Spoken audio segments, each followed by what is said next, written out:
terrain qu'assis, moi, devant mon ordinateur. Mais grosso modo, 3/4. Alors, je sais qu'il y en a, ils disent devant. Bon, ok. Là aussi, quand l'attaque n'est pas experte, défendre devant, c'est bien, parce que la passe, elle est difficile. Mais quand l'attaque est experte, à haut niveau, défendre devant, sauf sur les mismatchs, et encore, si elles sont bien attaquées, on se fait avoir. Donc plutôt dans l'apprentissage, demi, voilà. Par contre, apprendre, si le ballon il rentre trop facilement, apprendre à surpasser au jeu intérieur, à tourner autour, c'est-à-dire être d'un côté et tout d'un coup, au moment de la passe, changer de sens, parce que normalement, on va envoyer sur le bras opposé au défenseur, changer de sens et essayer de chasser le ballon. Bon, il y a des petits exercices comme ça que vous pouvez trouver, ou que vous connaissez bien entendu, à faire. Ça se travaille, ça se développe, ça. Ça, pour la défense, c'est l'action des bras. Et pour l'attaque, c'est savoir maintenir sa position et demander la balle à l'opposé du défenseur. Et pour le passeur, voilà. Mais voilà, il faut commencer à le faire. Et dans un premier temps, après, quand vous travaillez le jeu posté, par exemple en Benjamin, vous pouvez donner qu'un seul dribble. Pour l'attaquant, il a besoin d'un dribble. Voilà. Donc, il doit développer des choses. Jeu de feinte. Après, moi, j'ai vu aussi des entraîneurs qui demandaient sans dribble. On peut aussi travailler sans dribble. Voilà. Développer le jeu de feinte. C'est un jeu après avec des travails d'appui et jeu de feinte. Et les lâcher. On revient à la défense. C'est bon, Nico? Ouais, c'est bon. Allez, ouais. On y va. Donc, vous allez voir. Donc, pas de montée de balle facile. L'idée déjà, pas de montée de balle facile pour l'adversaire. Donc, vous allez voir, il y a 2-3 exemples, je crois, de mémoire. C'est dommage que l'image saute. Voilà. Il y avait une action des bras de nos joueurs. Je crois qu'il veut lui piquer la balle, là. Voilà. La balle est piquée. Là, en plus, alors, c'est pas fait exprès, mais les deux joueurs que vous venez de voir, ils viennent de la Ligue du Centre. Hein. C'était Mathieu Gauzin avec les U18 et là, c'est Baba Carnias avec les U19.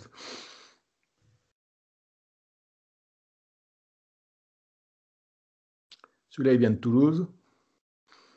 C'est les U15, ça.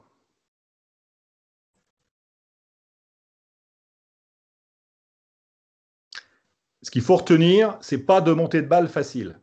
Alors, c'est pas des zones press, c'est pas des run and... Non, c'est d'abord chacun le sien et le défenseur du porteur de balle essaye de contrarier la montée de balle facile de l'attaquant. On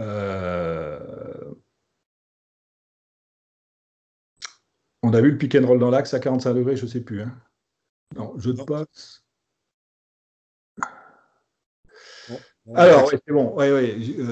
Attends, je disais mal mon truc. Donc, défendre à hauteur. C'est quoi défendre à hauteur? C'est-à-dire que, il y a déjà pression sur la balle par rapport au porteur. Et ensuite, 2, défendre à hauteur, c'est-à-dire c'est fini, si vous voulez. L'idée, je vais vous faire un petit schéma. J'ai prévu, vous voyez, il y a quand même un peu. L'époque où moi, je jouais un peu, voilà, avec d'autres.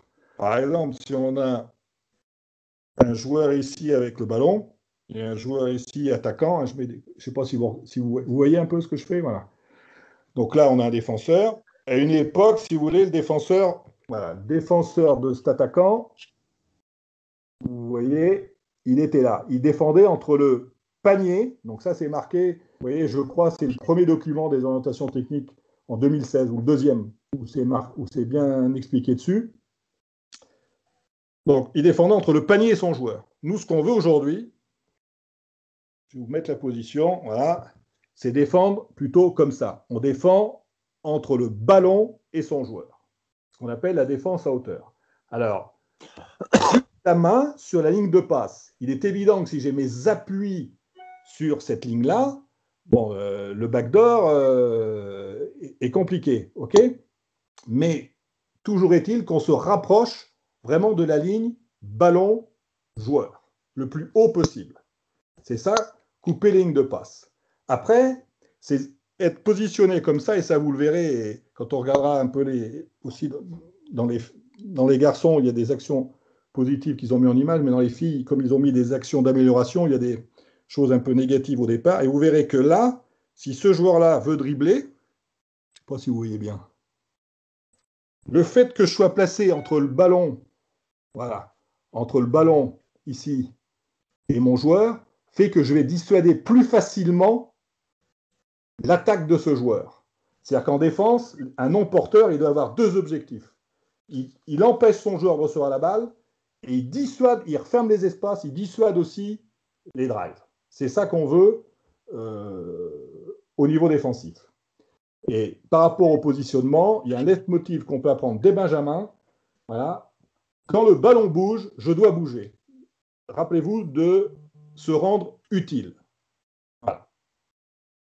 Donc après, c'est ce qu'on appelle aussi les aides positionnelles, etc. Et après, vous verrez donc les stratégies collectives par rapport au pick and roll et aux écrans non porteurs. Bon, vas-y Nico, tu peux envoyer le doc, s'il te plaît. Merci.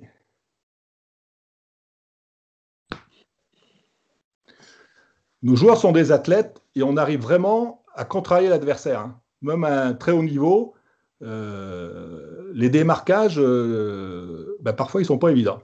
Ils pique des bancs. Vous voyez, donc le positionnement là, du joueur qui arrive, il empêche le drive et il envoie le joueur ailleurs.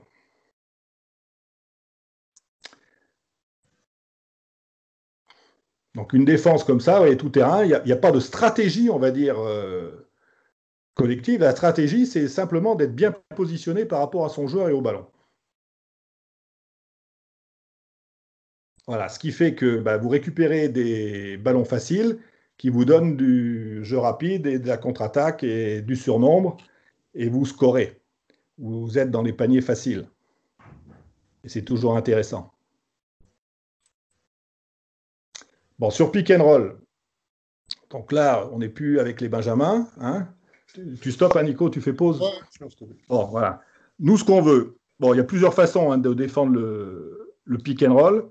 Dans l'apprentissage, et là, je m'adresse aux formateurs et on compte sur vous, il y a deux joueurs d'abord qui sont concernés. C'est le défenseur du poseur d'écran et c'est le défenseur du porteur de balle, de celui qui reçoit l'écran.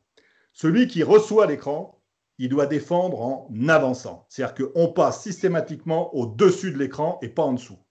Même si le mec, pour l'instant, il n'est pas bon à 3 points, tout ce que vous voulez, on n'est pas dans la stratégie. Dans la formation, on fait d'abord ça. Voilà. Avec des bras actifs, on apprend à surpasser l'écran. Parce que de toute façon, si on veut tendre un jour vers le haut niveau, c'est la défense qui existe. Après, le deuxième joueur, nous, on souhaite qu'il soit ce qu'on appelle à hauteur. C'est-à-dire qu'il est à hauteur de l'écran. Il n'est pas en contain ou en protect 2 mètres en dessous de l'écran. Voilà. Et vous verrez des images où nos adversaires, effectivement, défendent beaucoup, beaucoup comme ça. Mais quand on a affaire à des joueurs qui savent attaquer, qui sont forts techniquement et qui sont à droit, c'est compliqué. Vous subissez.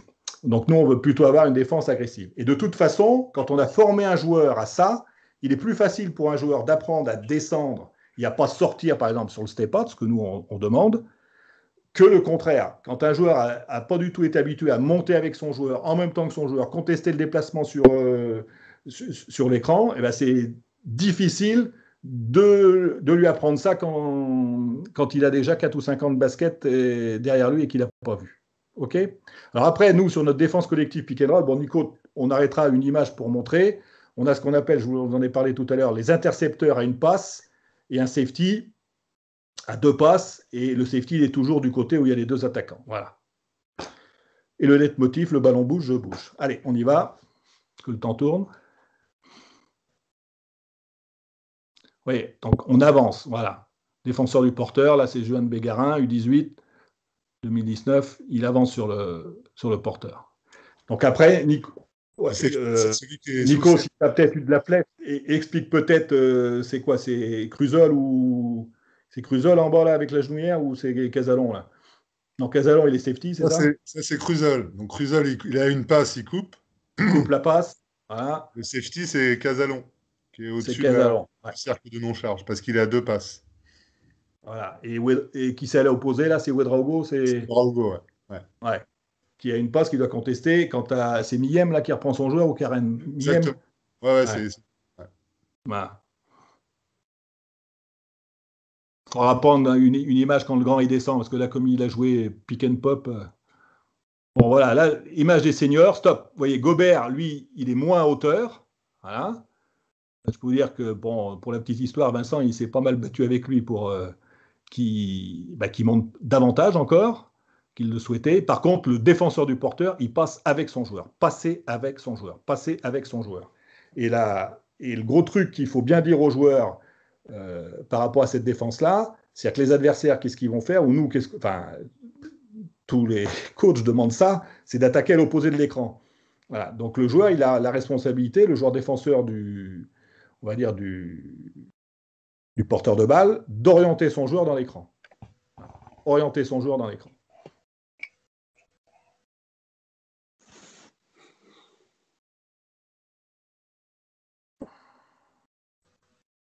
Donc là, vous voyez, le joueur qui défendait sur le porteur n'est pas en hyper pression. Peut-être qu'il n'en a pas les moyens.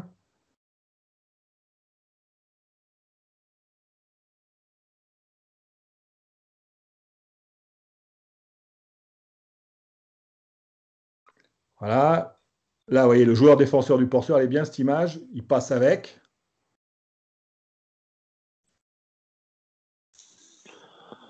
Ah, ça saute. Hein.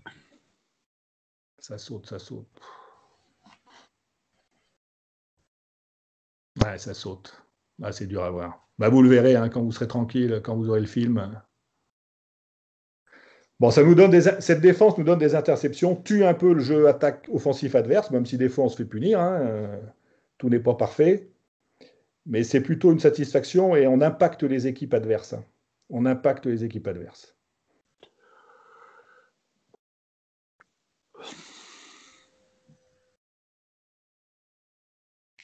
Donc le grand en contact, il sort bien là, il sort parfaitement Ouedraogo. C'est Barbic qui est safety, et donc les deux qui sont à une passe sont intercepteurs. Un peu trop bas à mon goût. Un peu trop bas, tout à fait. Monter sur la ligne de passe. Hein. Alors il va finalement la prendre. Ouais. Ah, il va quand même la prendre, c'est bien. Voilà.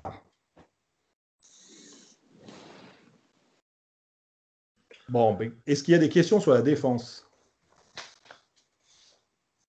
Là, on vient de finir le document masculin qui durait 8 minutes. Faites gaffe, le document féminin, il dure le double de temps. Hein.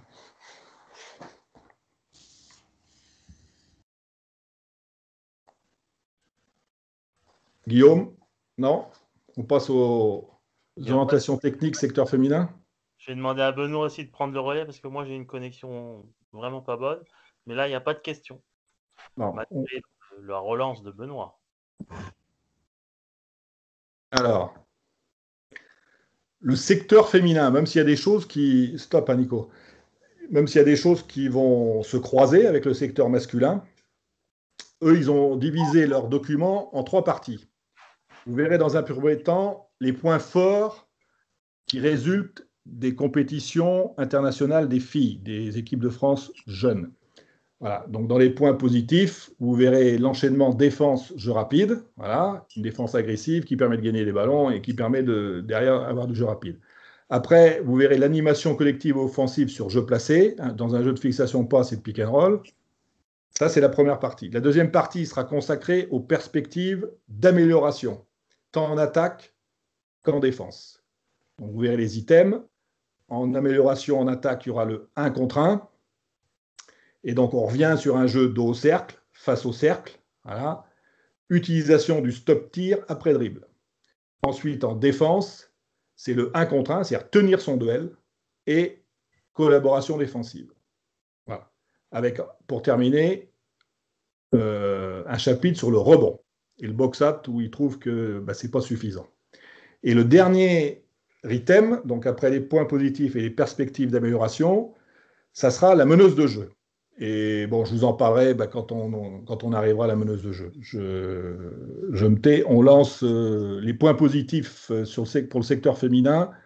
Donc l'enchaînement défense, jeu rapide, et les 3 items là, après interception, après rebond défensif et jeu de transition. Voilà. Avant l'animation collective sur le jeu placé. Vas-y Nico, c'est bon. Merci.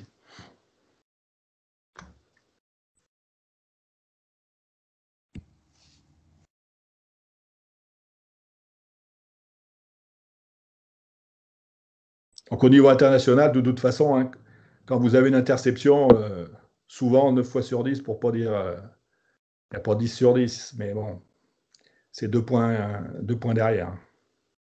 D'où l'intérêt d'avoir une bonne défense, une défense agressive. Ça donne des paniers faciles. Exploitation des surnombres. Tout ça, le 3 contre 1, 2 contre 1, 3 contre 2, il faut travailler ça. Et alors, je commente en même temps que vous regardez les images. Vous verrez là dans les directives techniques par rapport à ce que je vous disais en introduction, par rapport à ce que disent Vincent et Valérie. Le haut niveau, pour eux, c'est s'adapter en permanence, le faire face, apprendre à résoudre tous les jours les problèmes simples. Et donc, eux, ils pensent qu'on consacre trop de temps à l'entraînement, à la normalité. À savoir qu'ils disent que dans la normalité, les joueurs savent et ne font plus d'efforts d'adaptation. Alors, moi, j'essaie un peu de réfléchir à ça. Si on prend les benjamins, quand vous entraînez des benjamins, vous faites du tir en course. Si pendant un mois, vous ne faites que simplement du tir en course, à 1 contre 0, je ne sais pas après si vous mettez un défenseur, une contrainte défensive, mais si vous faites que du 1 contre 0 pendant un mois, ça ne suffit pas. C'est-à-dire qu'il faut d'abord varier les lâchers, mettre peut-être une contrainte temporelle, avec un défenseur qui court derrière, qui met un peu de pression sur le porteur. Vous voyez, c'est ça, s'adapter sans cesse. Une fois que vos joueurs ils savent faire, il faut leur poser des problèmes. Et c'est comme ça que vous allez les faire progresser parce qu'ils vont monter petit à petit. Vas-y, Nico, ça tourne là ou pas? C'est transition là. Transition, ok. Alors, l'idée aussi, bon, on ne l'a pas rappelé sur le secteur masculin, mais ça a été sur l'avant-dernier document, en 2018, c'est-à-dire qu'au jour d'aujourd'hui, on ne veut plus que la défense ait le temps de se replier, le temps de se réorganiser. Et à savoir, on utilise donc ce qu'on appelle le jeu de transition, ou ça peut être un jeu de règles, tout simplement, vous voyez, à partir du drag, et je pense notamment Benjamin en minime et voire même en cadet, voilà, où on essaie de ne pas arrêter le ballon. C'est-à-dire que quand vous arrêtez le ballon, de toute façon, la défense, elle se replace. Donc, si vous n'arrêtez pas le ballon et que vous enchaînez les actions, eh ben, c'est beaucoup plus difficile. Donc, moi, je vous encourage vivement à travailler dans ce sens-là. Donc là, c'est un jeu de transition avec balle intérieure. Hein. Voilà, on essaye de donner le ballon à l'intérieur pour avoir du jeu posté, oui, ou des renversements et de la réattaque à l'opposé.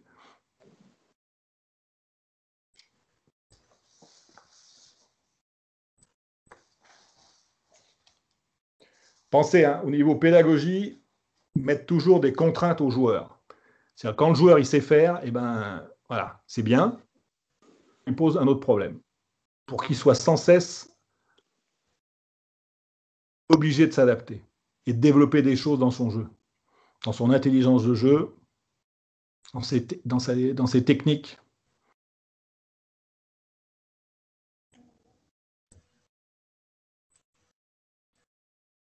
Là, c'est le pic avec un stop tir.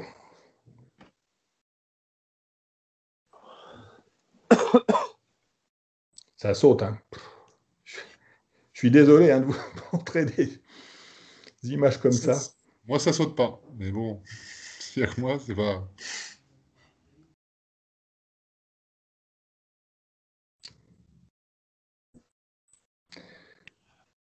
Fred, il y a 2 questions là. Est-ce que tu peux répondre le temps qu'il passe les séquences suivantes? Peut-on prendre la consigne d'orienter vers les lignes latérales? Alors, les lignes latérales, c'est les lignes de touche. Sûrement, oui, on doit l'interpréter comme ça. Bon. En défense, donc je pense que c'est une question défensive. Oui, c'est une question défensive. Alors, nous, au haut niveau, comme les joueurs, ils peuvent passer en général aussi bien d'un côté que de l'autre, même si après, bon, on peut orienter un bon joueur sur sa main soi-disant faible, etc. Après, on rentre dans la stratégie. Je pense que dans le développement du joueur, donc nous, on donne la ligne de 3 points comme repère. Et on dit, voilà, je dois défendre, mon joueur a le ballon, je suis sur lui, je suis entre le panier et lui sur la ligne des 3 points et sans donner d'orientation. Après, quand on donne des orientations, on rentre dans une stratégie collective. Donc nous, dans la stratégie collective, même si on reste plutôt face au joueur et cadrer ses appuis, voilà, et le dissuader aussi bien d'aller vers le milieu que vers donc, la touche, on leur dit toujours, il vaut mieux se faire battre, nous, plutôt en allant vers la touche que vers le milieu. C'est-à-dire le milieu, on le ferme. Voilà. Mais on n'est pas, je ne voudrais pas, comment dire, pour développer un joueur,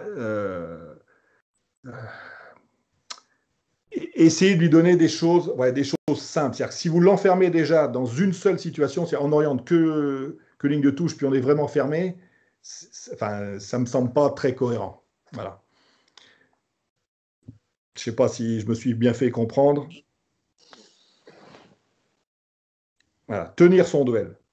Et nous, le repère, c'est la ligne des 3 points. C'est-à-dire, si le mec il est dans le corner, il aura les épaules effectivement parallèles à la ligne de touche. Mais si le mec il est à 45 degrés, ben, il est entre le panier et le joueur à 45 degrés, sans trop d'orientation. Voilà. Après, c'est bien placer ses appuis, c'est encadrer les appuis de l'attaquant. Et le côté où on ne veut pas qu'il aille, à savoir le milieu, ben, si je suis... pour être précis, hein, alors, où est-ce qu'il est mon style? Il est là. Je vous montre. Donc, je vais mettre un attaquant là avec le ballon. Je ne sais pas si vous voyez. C'est bon, là? Voilà. Ah oui. Dans cette situation, si vous voulez, mon appui qui sera là, donc là, puisque le panier est là, c'est mon appui gauche, il doit être au-dessus de l'appui droit du défenseur. Voilà. Et surtout pas en dessous, parce que sinon, le mec, il passe. Je ne sais pas si ça a été compris. Et c'est surtout ça, puisque là, on veut pas de milieu, mais on n'est pas non plus, on est les épaules. Vous voyez, on est les épaules. Voilà. Sur la ligne à 3 points, on est comme ça. Hein. Si je fais plusieurs dessins, je vais vous les faire. Voilà, en fonction du ballon. Tac. Ah, c'est comme ça. Hein. On est à peu près. On est les épaules parallèles à la ligne des 3 points. Hein. Voilà. Et si on est dans les corners, on sera comme ça. Par rapport toujours à un porteur de balle, hein, je parle. C'est un joueur qui a le ballon, hein, bien sûr. Non. C'est bon?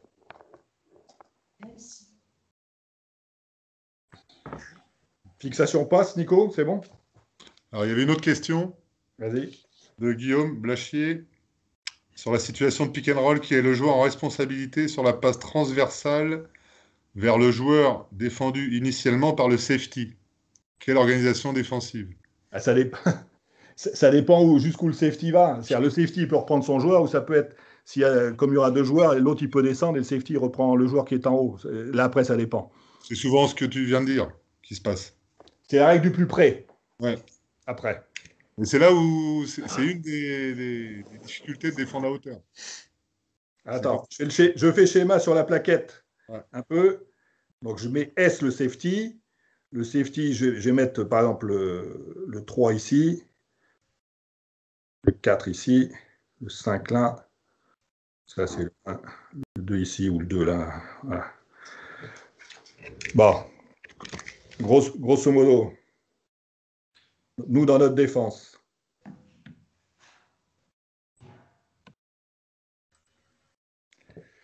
Alors, dans notre défense. Bon, là, il y a le pick and roll middle. C'est bon, là? Recule un peu ton... Ouais, voilà. comme ça. C'est mieux, là? Ouais. Là, c'est bien. Parce que moi, je suis à l'envers, hein, je ne te dis pas pour moi. Bon, il y a le pick and roll middle. Donc, le joueur qui est... Là, ici, il y a 2 attaquants. C'est bon? Donc, le joueur qui est le safety, c'est le défenseur du joueur qui est dans le corner. Il vient jusqu'ici contrôler la descente. D'accord? Donc, si la passe est là, on peut imaginer effectivement que s'il n'est pas en capacité, parce qu'il feinte, il revient, enfin, c'est un jeu du chat et de la souris, en fonction de lui, quand est-ce qu'il lâche le ballon. Mais la règle du plus près, s'il est trop loin, on peut imaginer que ce joueur-là, quand même, qui était sur la première passe, voilà, parce qu'il y a des équipes en pro, vous voyez, souvent, le joueur, il est ici. Il a l'elbow. D'accord? Et là, l'elbow, c'est lui qui y va, et lui fait la rotation comme ça. Mais nous, dans notre défense, comme on est ici, sur la ligne de passe, c'est dur ensuite de prendre ici. Donc c'est la règle du plus près. Donc de temps en temps, c'est lui qui va et lui reprend là, et de temps en temps, c'est le safety qui reprend. Mais souvent, en pro, ou plutôt les défenses d'Euroleague quand ça sort, bon, c'est quand même ce joueur-là qui aurait tendance à y aller. Mais si vous avez une bonne pression sur la balle, nous, le principe de la défense sur pick and roll, c'est d'abord les deux joueurs qui sont concernés par pick and roll. Ça, j'insiste là-dessus. C'est à savoir le poseur, défenseur du poseur, défenseur du porteur de balle. Le défenseur du poseur, lui, doit sortir. Il doit stopper le dribble. Voilà. Et c'est au moins 2 steps. Voilà. Donc, ce n'est pas une trappe, c'est que 2 steps. Le défenseur du poseur, il doit passer avec, il doit avoir pression sur la balle. Et on passe au-dessus. Alors que dans beaucoup d'équipes pro, les mecs, ils passent en dessous, défenseur du porteur de balle.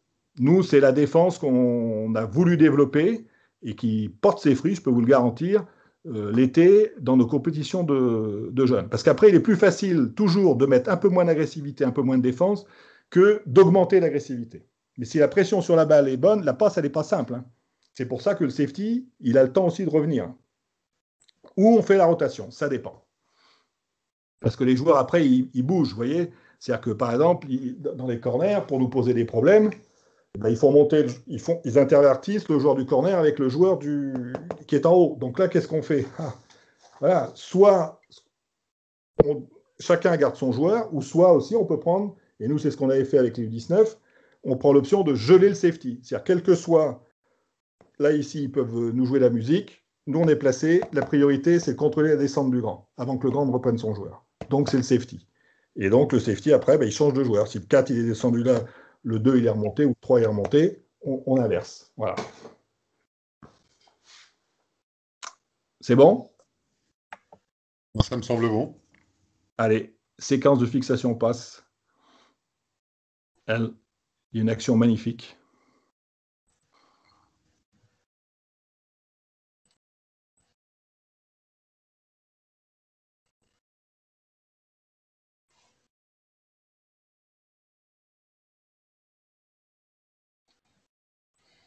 Là, oui, on est sur un jeu de drive après des pick and roll.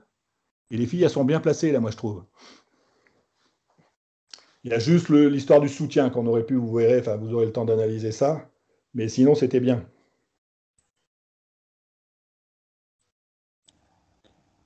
Alors là, c'est autour du pick and roll, là. Ouais.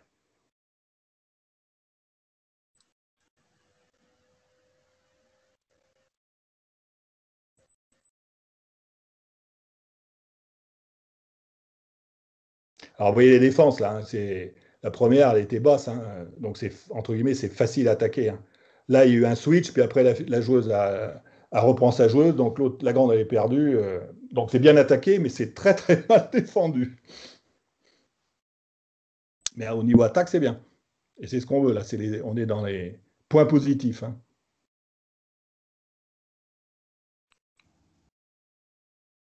Vous voyez, par exemple, quand on regarde ces images-là, il n'y a pas de pression sur la montée de balle. Vous voyez, cette équipe-là, je ne sais pas laquelle c'est, mais il n'y a aucune pression. Et nous, c'est vraiment pas ce qu'on veut. Hein. Nous, les filles, vous allez voir tout à l'heure, à mettre de la pression. Hein.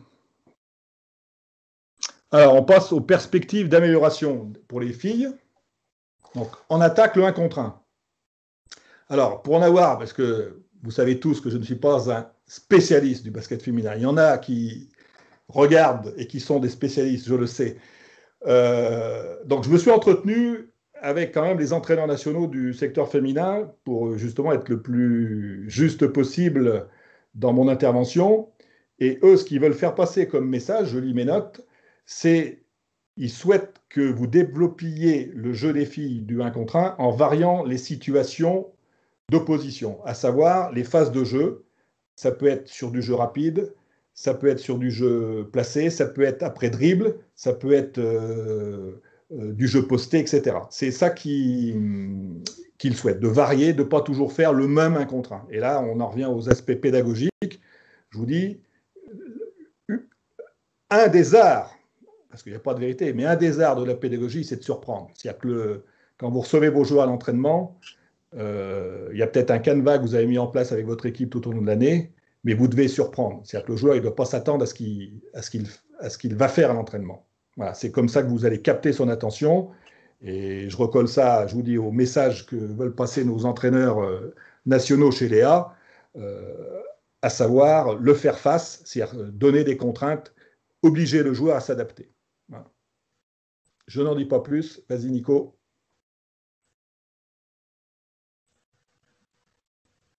Le 1 contre 1, c'est franchir. Voilà, ce qu'on veut, c'est franchir. Mais il y a eu des vidéos, les dernières orientations techniques étaient là-dessus. Voilà, pas de dribble inutile, franchir. Donc là, je crois qu'on commence sur le jeu dos au panier. Hein. Donc, alors, ils ont... Laisse dérouler, Nico. Ouais. Ils ont fait leur montage avec d'abord des actions qui n'ont pas réussi, si vous voulez, et ensuite des actions positives où les filles marquent. Donc à chaque fois, il y a 2-3 actions où il y a un peu d'un échec, on va dire. Et après, il y a des actions qui sont positives pour montrer que voilà, peuvent le faire.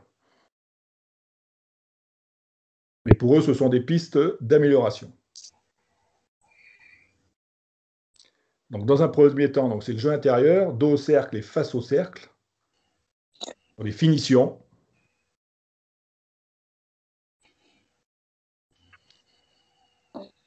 Valérie est intervenue là-dessus, au lab, par rapport au lay-up chez les filles, qui peut être traumatisant quand elles ratent, etc. Il ne faut pas oublier que les filles ont la moins élevée, moins proche du panier que les garçons. Et c'est sans doute plus compliqué pour elles d'être davantage performantes, avoir un très haut pourcentage de réussite près du panier.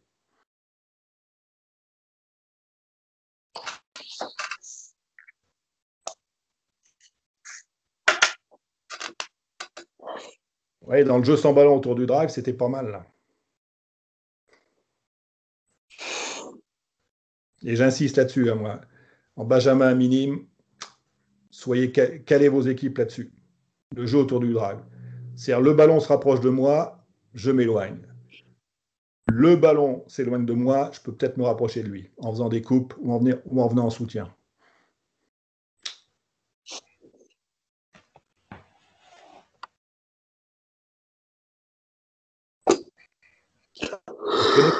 Et d'images que vous avez, mais ça ne doit pas être ça.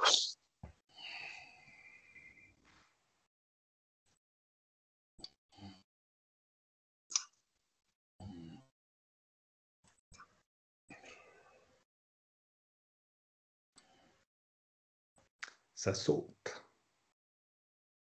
Finition. Stop tir. On pourrait rajouter flotteur aussi. Pour les... enfin, en garçon, ça se développe. Oh là. Le tir intermédiaire. On l'oublie trop souvent, ça. Hein. Ça fait partie des fondamentaux individuels offensifs. Parce que tout le jeu collectif que vous allez pouvoir mettre en place, s'il n'y a pas les outils pour, à un moment donné, marquer, c'est peine perdue. Hein. Il ne faut pas oublier, qu'en jeune, je vous rappelle, hein, les nations de l'Est, c'est 80-90% du temps d'entraînement qui est consacré aux fondamentaux individuels offensifs. Hein. Travail de développement, de l'aisance avec la balle, du tir, etc. Hein. Benjamin, c'est ça, hein, c'est 80%, 90%. Hein. Il y a très peu de jeux, avec des gens qui s'entraînent en général 4 fois 1 heure, 1 heure et quart dans la semaine.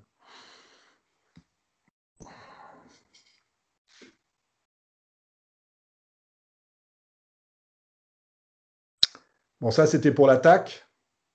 On va faire la défense, et puis s'il y a des questions, vous n'hésitez pas à intervenir. Donc là, vous voyez, sur les collaborations défensives, Nico, tu vas peut-être pouvoir arrêter dès la première action, je crois.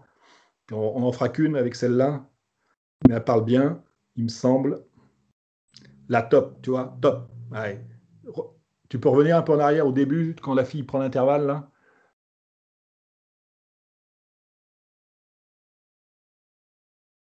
Vas-y encore, vas-y. Quand elle change, tu sais, de top, voilà. Ici, top, très bien. Vous voyez, la joueuse qui est à côté, bon, si elle est sur la ligne de passe et vers le ballon, elle ferme l'espace. Et la joueuse numéro 30, elle ne peut plus attaquer. C'est tout le contraire de l'image qu'on a vue tout à l'heure chez les garçons, chez Ouedraogo, je crois qu'il fermait, et là où l'espace est ouvert. Parce que la fille, elle défend, même si elle est un petit peu décalée, il faut lui reconnaître ça, elle est plus entre sa joueuse et le panier que sa joueuse et le ballon. Voilà. Donc nous, ce qu'on veut, c'est qu'elle soit plutôt entre sa joueuse et le ballon. Ça, c'est un message clair des orientations qu'on veut avoir. Et puis être fléchi. Parce que là, si elle veut intervenir sur une aide courte... Avec les attitudes nécessaires, effectivement, Nico. Et vous voyez, si on voit un peu la fille qui est au fond, elle est trop basse. Elle défend vraiment entre la joueuse et le panier, elle ne sert à rien. Elle est beaucoup trop basse. Fermer la raquette, elle devrait être quasiment à l'elbow. Ouais, elle devrait monter à l'elbow, là, vous voyez, au moins. C'est bon. Bon, on ne va pas arrêter à chaque fois, mais parce que je vois l'heure qui tourne et je ne voudrais pas abuser, parce qu'il y a encore un autre document avec le 3-3.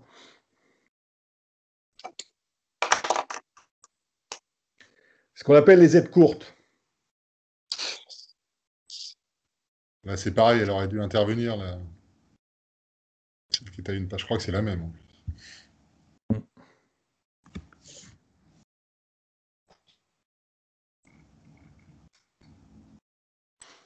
Toi, c'est bon, Nico, tu n'as pas l'image qui saute de trop, non? Non, bon, c'est nickel.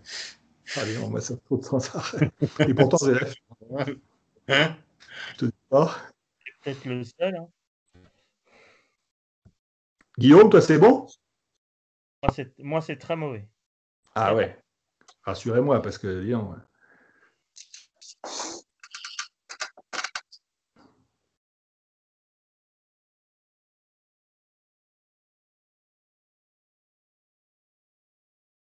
Donc, encore une fois, on va de toute façon envoyer avec le listing qu'on a maintenant, on va vous envoyer toutes les vidéos. Fred nous a dit qu'on pouvait, et tout le document qui était énoncé au départ. Donc là, c'est plutôt, au départ, il y avait des actions négatives en défense, et là, c'est plutôt des bonnes actions, où il y a des bonnes collaborations. Fred, qu'en est-il des contestations de déplacement des joueurs sans ballon sur la défense à hauteur? Les contestations de déplacement. Quand un joueur part dans ton dos en backdoor, tu dois te rapprocher de lui, le contacter avec l'avant-bras, tourner la tête et défendre le backdoor. Et après, pour un joueur qui va au pick and roll, et ça c'est flagrant chez les mecs, quand tu défends entre ton joueur et le ballon, c'est facile, parce que le joueur, il est obligé de te contourner et toi, tu peux le toucher facilement. Si tu défends, si tu es trop bas, il passe devant toi et après, tu ne peux plus l'arrêter. Tu vois ce que j'ai répondu à ta question ou pas? Ouais. Guillaume, tu peux prendre la parole. Guillaume Blachier, tu peux parler. Ouais, bonjour à tous, est-ce que vous m'entendez? Oui, Guillaume. Ouais, c'est bon. C'est juste sur les... Est-ce qu'on conteste le backdoor ou est-ce qu'on le conteste pas? Ça dépend. Si tu es trop près du ballon, ça sera difficile, mais oui, on peut le contester, le backdoor. Ouais. On le conteste. Fut un temps quand même, la contestation de déplacement, c'était quelque chose de très très important qu'on faisait systématiquement. Est-ce qu'aujourd'hui, ça fait partie des priorités ou est-ce que la priorité, c'est justement de fermer les couloirs d'un contre un? Non, il faut toujours, mais tu fermes les espaces. Un joueur qui vient au ballon, tu contestes son déplacement. Ça, c'est fondamental. Okay. Après, sur le backdoor, parce qu'en défense, si tu veux, tu es ouvert à la balle, mais sans arrêt, ta tête, elle tourne. Elle doit voir ton joueur. Et quand ton joueur part, il faut que tu te rapproches de lui, tu ailles le contacter avec l'avant-bras, tu vois. C'est-à-dire que tu es comme ça, après tu contactes, tu tournes, tu vas vers lui avec l'avant-bras, et tu lèves, alors je recule mon siège là pour que vous voyez, voilà, et tu lèves la main pour dissuader la passe. Tu vois, il faut les toucher. Nous, ce qu'on veut en défense, notre consigne, tu vois, au niveau des entraînements nationaux qu'on a, c'est toucher les joueurs. Toucher les joueurs. Impératif. On impacte, on est physique, il faut se servir de nos qualités athlétiques. Tu n'as pas le droit de les tenir, mais tu les touches. Je ne les aime pas, je te le dis. Donc on conteste. C'est bon? C'est dur. Mais on est d'accord. C'est dur, hein. Je reconnais que c'est pas simple. C'est dur. Ouais, c'est moins simple. Ça se travaille. Merci. Alors, le dernier item là, par rapport aux filles, c'est le rebond en perspective d'amélioration. Vous allez voir d'abord des images négatives où elles oublient les box-out et puis d'autres où elles sont dans les clous. Et ce que demandent donc les entraîneurs, c'est qu'elle fasse preuve de davantage de dureté par rapport à ça. Mais on a le même problème, nous, en garçon. Hein. Nous, dans nos campagnes, moi, personnellement, il m'est arrivé de reprendre des drills basiques d'écran de retard, de box-out. Hein. Parce que nos joueurs, ils sont tellement athlétiques, ou dans les championnats, c'est peut-être des fois facile, ou on n'est pas assez exigeant peut-être avec eux là-dessus. Ils oublient. Hein. Moi, j'ai des postes 1, 2, 3. Le rebond, ils ne savent pas ce que c'est. Ils pensent que c'est toujours les grands. Et non. Le rebond, c'est l'affaire des 5 joueurs qui sont sur le terrain. Des 5 joueurs.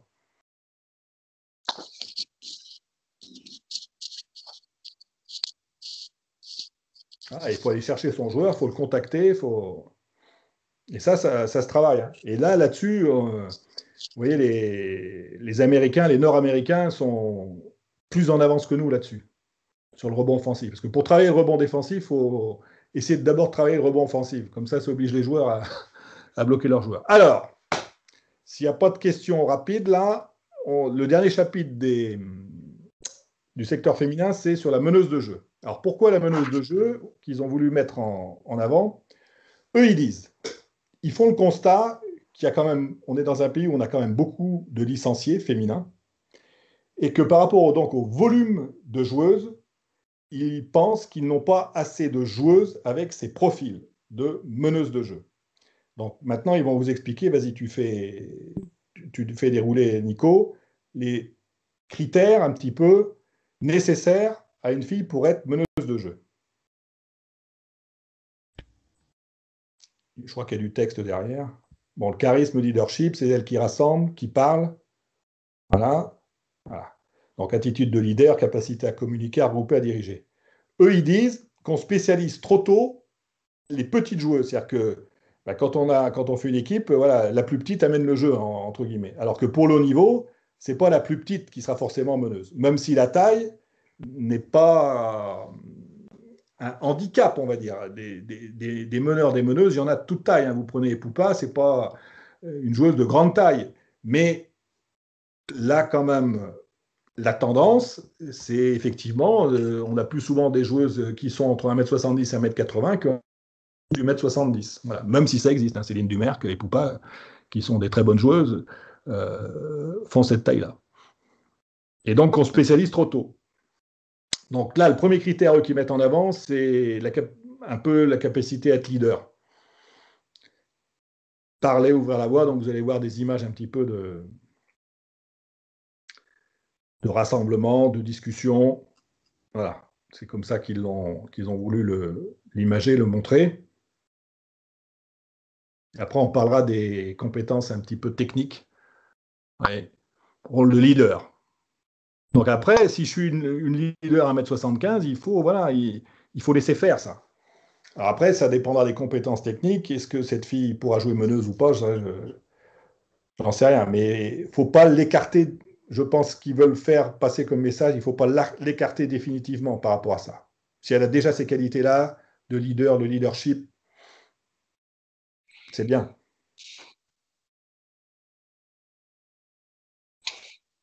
Et je vous dis, rappelez-vous, les scouts NBA, ils sont plus maintenant sur un recrutement par compétence que par poste de jeu. Alors, au niveau technique, tu fais une pause, Nico, s'il te plaît, que tout le monde ait le temps de lire.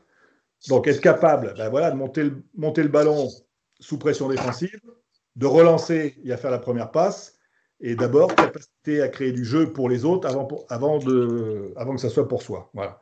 Et puis, être un expert sur le pick and roll. Maintenant, ça, c'est le haut niveau. C'est bon, Nico, tu peux y aller. Par rapport au profil donc, des meneuses de jeu.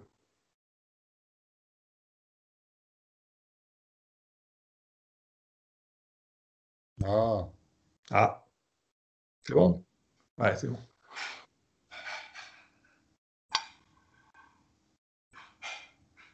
Très bien. Ça a marché. Ah, le pas zéro. Le pas zéro. Oui, pardon, oui.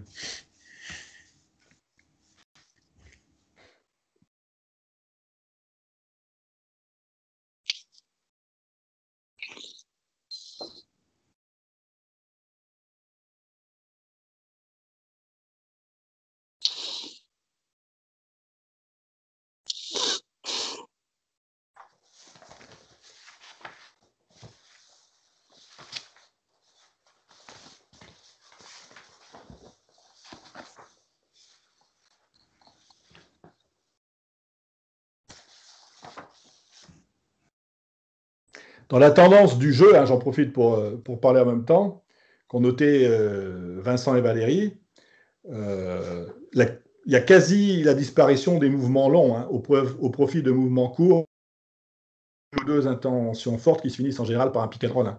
Je vous encourage vivement, Nico, il faudra que tu envoies les directives techniques. Ouais. Et de la page 88 à la page 94, c'est pour vous ça. Voilà. Bon, est-ce qu'il y a une question ou pas sur le secteur féminin? On passe au dernier document qui est sur le 3-3. Donc je ne sais pas s'il y a des spécialistes de 3-3 en vidéo, en live, qui peuvent intervenir. Le document est très bien fait, je trouve. C'est un document en 2 parties. Vous avez d'abord de l'attaque avec 6 items, où ils abordent le jeu sans ballon. Vous verrez, il y a des arrêts sur image, des explications, donc j'ai quasiment besoin de rien dire.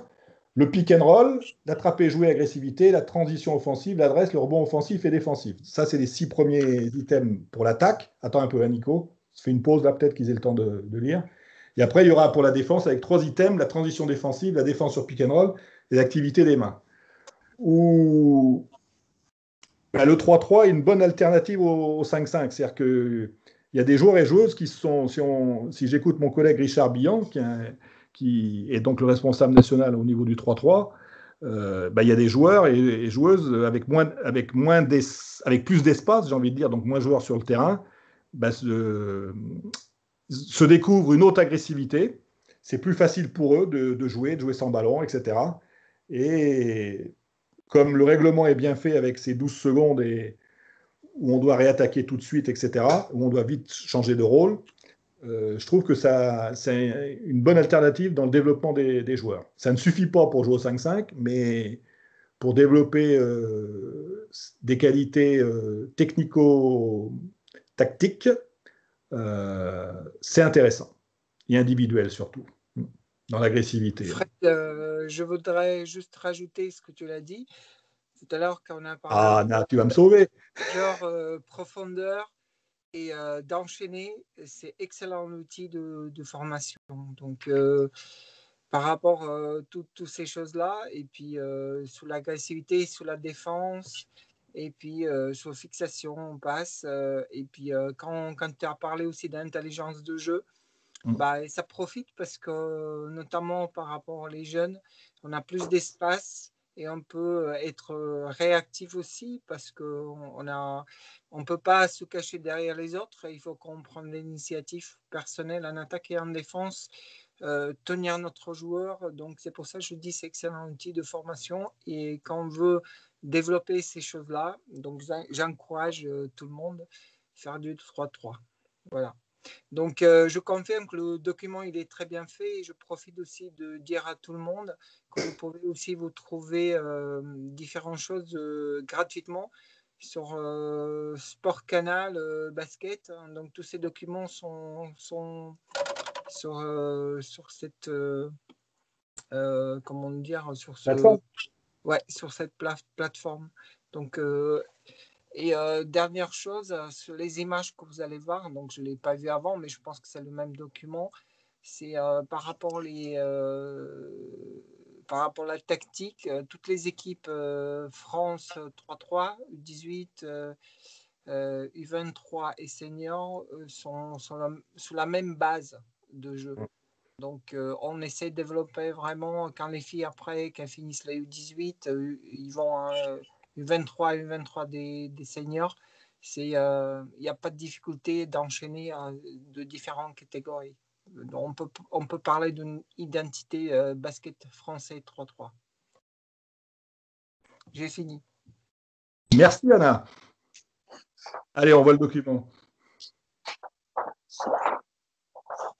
Anna, si tu veux commenter, je te laisse, tu es plus spécialiste que moi par rapport à ça.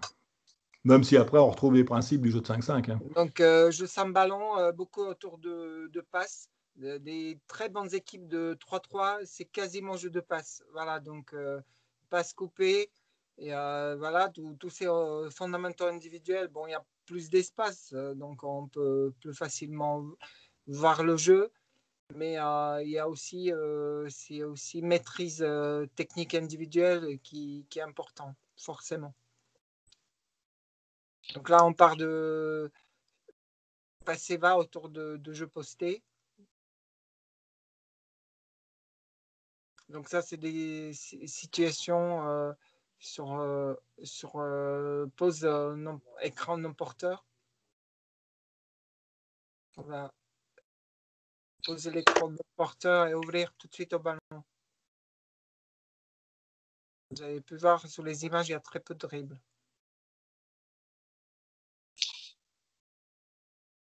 J'insiste sur le changement du rythme qui est très important aussi. Feinter à écran passé.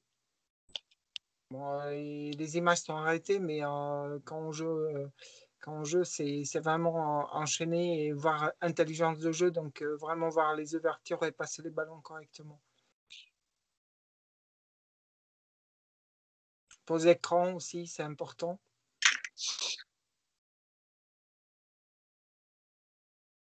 Toucher, partir. Donc, il y a beaucoup de feintes aussi sur les poses écrans. Donc, on peut voir deux sortes d'écrans. Quand on pose vraiment des écrans pour fixer. Et quand on feinte les écrans et enchaîner tout de suite derrière. Donc, voilà, ça c'est 18. Alternance, ballon intérieur-extérieur.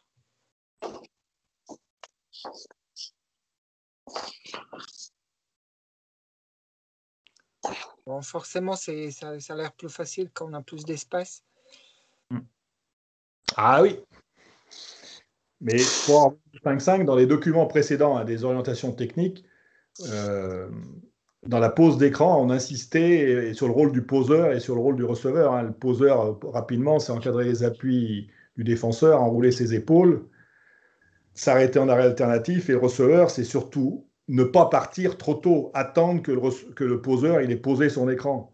Et on pose et on maintient, surtout sur toutes les défenses qui sont un peu en contact, la protect, avant de slipper, comme on voit là. Voilà, on doit attendre d'abord à l'opposé. Sur les fixations, Nico, tu as laissé jouer. Donc, sur défenseur qui vient en retard, enchaîner, développer agressivité individuelle.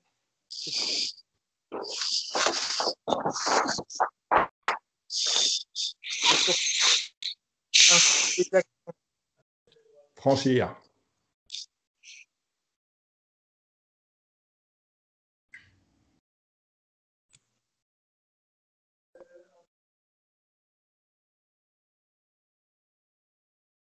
On a aussi transition offensive dès qu'on est en possession de ballon. Donc, bien évidemment, avec le box-out, si on ne fait pas box-out en 3-3, on ne peut pas jouer.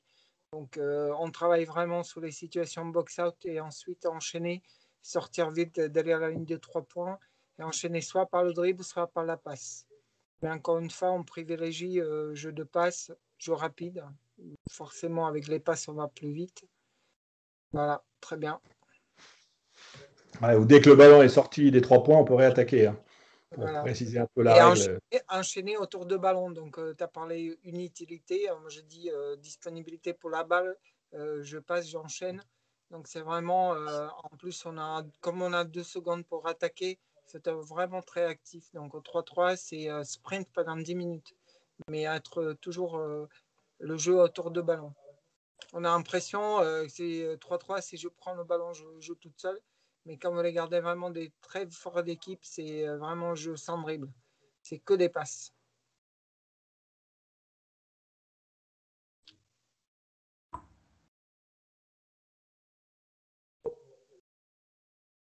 Là, c'est sur le jeu de transition, bouger sans ballon, donner une situation pour sortir la balle et enchaîner suite derrière.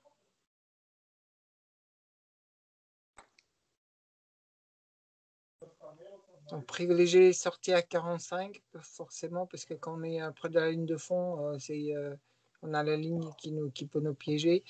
Et comme au basket, l'adresse, c'est essentiel, notamment l'adresse à 3 points, à 2 points au 3-3. Ouais, tout panier à l'extérieur des 3 points vaut 2, et tout panier à l'intérieur des 3 points vaut 1. Tout à fait, Fred, je suis contente d'apprendre.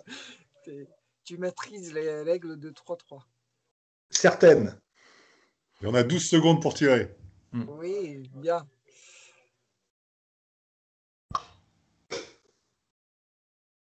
Là, c'est passe, être disponible, ressortir. Voilà. C'est simple, mais c'est pareil. Hein, on prend beaucoup de temps pour expliquer parce que forcément, quand on prend les joueurs, ils jouent tout ce qui est plus facile. Donc, pour eux, le facile, c'est de dribbler. Mais encore une fois, notre jeu basket français, c'est beaucoup jeu de passe. J'ai eu un souci Anna, mais bon, ça a l'air de. Parti. On a peut-être sauté un chapitre. Oui, j'ai l'impression. Ouais. Non, après le dernier, oui. Donc, pour la défense, en fait, c'est ce que tu disais par rapport aussi apprentissage défensif au 3-3. On passe avec son joueur. On est responsable de notre ballon. Comme on est 3, il n'y a pas de défensif sauf urgence. Ou là, aussi par rapport à la tactique, les équipes qu'on joue. Donc, on change très peu. Ou à part, c'est vraiment défense collective. On décide de changer sur chaque situation. Mais à la base, c'est garder son joueur et passer avec son joueur. Donc, défense sur pick and roll, je pense sur les images, on va les voir. Chercher à passer avec, c'est très bien joué. Voilà. Communication essentielle aussi.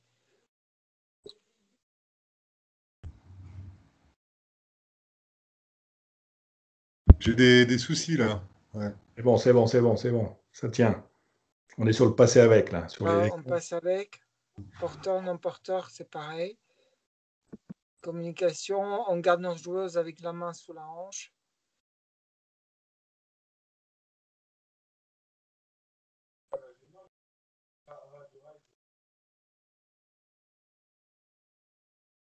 Si urgence, on change. Switcher. Voilà.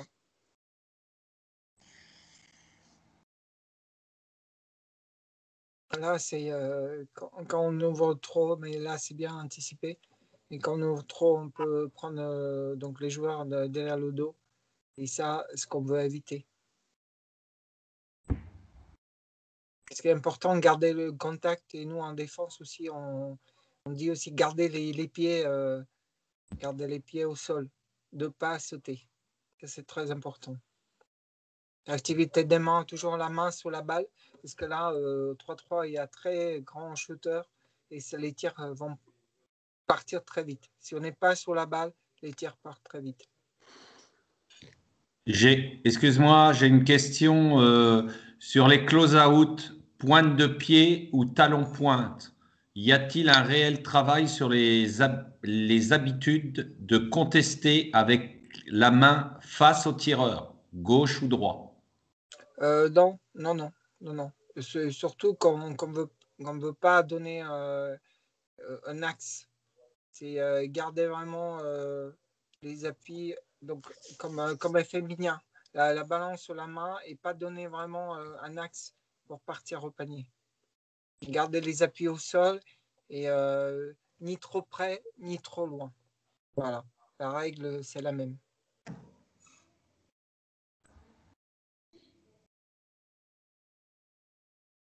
Comme on n'a pas d'aide, 3-3, il n'y a pas d'aide, donc c'est vraiment protéger le panier et garder le joueur. La priorité, c'est ça.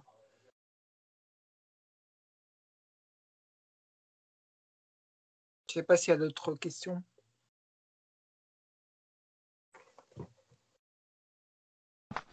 Je ne sais pas si tu as répondu, Anna, au close-out, pointe de pied ou talon-pointe.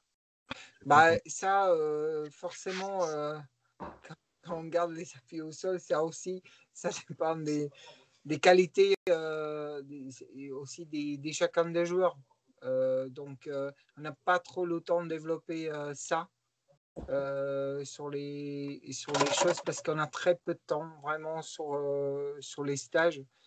Pour vous dire, par rapport au 5-5, ils ont un bloc de 5-6 semaines de préparation. Nous, en gros, on a 3 jours avant Coupe du Monde ou Coupe d'Europe.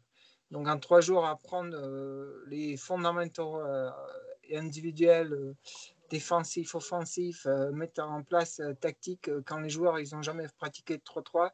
Donc, c'est pas simple en 3 jours.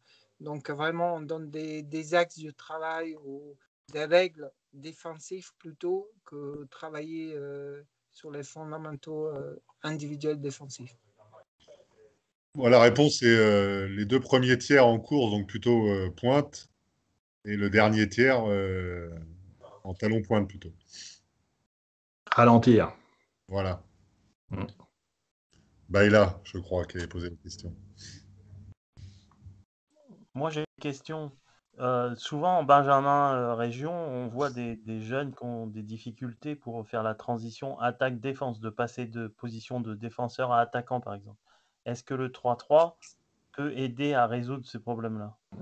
Ouais. Moi, je suis persuadé parce qu'il n'y a pas d'arrêt. On enchaîne, à part si le ballon sort de terrain, il n'y a pas d'arrêt. Donc, après panier, il faut enchaîner. Et puis, on est bloqué par le 12 secondes. Donc, on a 2 secondes pour sortir la balle et attaquer. Donc, il faut aller vraiment très vite. Donc, forcément, ça développe aussi cette enchaînalité. Après, on en revient à la pédagogie. Et souvent, en Benjamin, on travaille en 1 contre 1, en 2 contre 2. Et souvent, on peut voir dans les entraînements, quand on passe sur un entraînement, le 1 contre 1 joue, le 2 contre 2 joue, il y a un tir, et ça y est, c'est fini. C'est-à-dire qu'on ne voit pas les joueurs se battre pour aller au rebond, pour prendre le ballon. Et là, c'est ça où il faut pédagogiquement être beaucoup plus exigeant et que la défense a récupéré la balle une fois qu'elle l'a vraiment gagnée. Et là, on développe certaines choses. On va jusqu'au bout. Et la transition, après, elle est plus facile. Et après, on peut enchaîner, on peut imaginer un travail demi-terrain, enchaîner sur un travail tout-terrain, etc. C'est des formes pédagogiques aussi qui peuvent améliorer les joueurs dans leur transition. C'est bon? Plus d'autres questions? Bon, merci Anna pour le 3-3, c'était super. Voilà. Et le document est très bien fait. C'est vrai que si vous avez le temps de revoir tranquillement, donc il est très bien fait. Il y a une nouvelle version aussi précédente. Ça, c'est le 2019-2020. Et il y a une nouvelle version qui est faite aussi par Yann. Alors, je ne sais pas s'il est à disposition. Bon, si on se résume, parce que je ne veux pas trop... L'heure a tourné, là, puis on a un peu débordé, monopoliser et libérer les gens. Moi, je vous remercie déjà d'avoir été aussi nombreux. Je crois que combien? 175, 16 par là, Nico? 160. On est monté à 164, je crois, au maximum. D'accord, ok, donc super. Ça m'a fait plaisir de revoir certaines têtes que je connais. Et puis j'espère que si un jour je dois refaire une intervention, j'espère que ça sera plutôt en présentiel qu'en visioconférence. En tout cas, merci à tous. Pour tout le monde, donc les 3 documents que vous venez de voir, Nico, je pense, vous les enverra, vous mettra à disposition par une quelque forme que ce soit. Après, moi, je me suis engagé, on est d'accord, Nico? Je te joins les 2 fichiers là, que j'ai sur le règle pour le jeu sans ballon autour du drive, et puis avec les schémas un petit peu pour illustrer dans le 5-5, et puis je te mettrai peut-être ceux du 3-3, ceux dans le 3-3. C'est bon, ça? Ouais, ça marche. J'ai dit autre chose ou pas? Non, c'est tout, c'est tout ce que j'ai rajouté par rapport au document. Moi, par rapport au document, normalement, je l'ai mis dans les fichiers de la réunion. D'accord. Donc, vous devez être en capacité de les récupérer. Ils seront à disposition. Néanmoins, comme j'ai la liste de tous les mails, je vous ferai un mail collectif avec ces différents documents. Voilà pour l'intendance. J'ai également enregistré, alors pas dès le début, mais j'ai enregistré la séquence, là, cette intervention. Donc pareil, on essaiera de la mettre sur le site de la Ligue. Voilà. Et je rejoins Fred pour vous remercier de votre attention. Et puis d'être resté largement au-delà de ce qui était prévu, puisqu'il est 20h20. Merci encore beaucoup à Fred pour la qualité de son intervention, son engagement qu'on connaît et la passion qu'il arrive même à faire passer à travers une visioconférence, alors qu'on sait que c'est pas forcément évident. Ah non. Donc, merci à tous. Et puis, vraiment, hâte de vous retrouver, comme le dit Fred. Sur les terrains. Et pas qu'en virtuel, sur le terrain. Voilà. À bientôt. Merci à tous. Merci à Fred. Ok. Merci. Au revoir. Au revoir. Merci. Merci. Salut, merci Au revoir. beaucoup. Bonne soirée à tout le monde. Merci, au revoir. Merci Fred. Salut, au revoir. Merci Merci. Benoît. Merci Nico. Salut. Salut. Ouais, bonsoir. Merci Nico, salut. Merci beaucoup. Merci Nico, merci Fred. Oh, Saïd. Oui, bonjour. Ah, toi, tu Bonsoir. vas la voir. Merci. Au revoir. Oui, c'est bon. Très bien, c'était très bien. Oui, très bien. C'était très bien. Parfait. Ok. Tout ce que j'aime. Écoute, au plaisir de se voir, un de ces quatre. Au plaisir, ça marche. Allez, bye. Bonne soirée. Allez, je déconnecte. Ça y est. On quitte.